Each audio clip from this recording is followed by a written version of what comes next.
Nicolas Savignon, Albuquerque, New Mexico.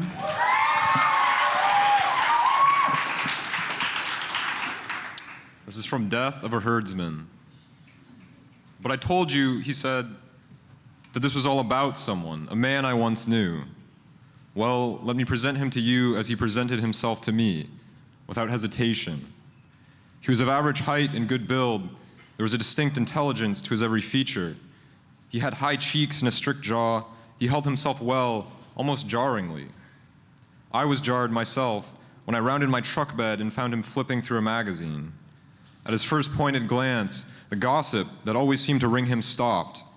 The folk who came to loiter, who came so often to ask what was new in the city yet never listened, made a spectacle of that glance. And then he introduced himself. He told me his name, that he had come to see my things, and that he had over 120 cattle before turning back to the magazine.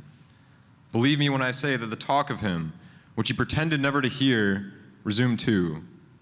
How much thought we give to the rich. But of course, there were factors at play that I had lost the eye to see. Behind the thicket of petty romances and attempted betrothals forced on him, as on any wealthy man, there was the unmistakable fact that he had no heir. Should he have dropped dead one day, should he have lost his mind to fever, his village, and all those within 2 days' travel, would have been plunged into near civil war. No elder's counsel could have negotiated from such a frenzy. From what I've seen, no judge could have either. And that danger, lurking in his fortune, was what made him such an object of attention. Really, there was no need for there to be a problem. Had he taken an equally clever local girl, paid her family for the wideness of her hips, given her a home to make, and raised the child they two begot, none of what passed would have needed to.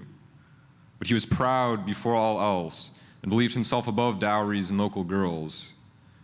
There's something funny about that he found dignity in shunning his culture.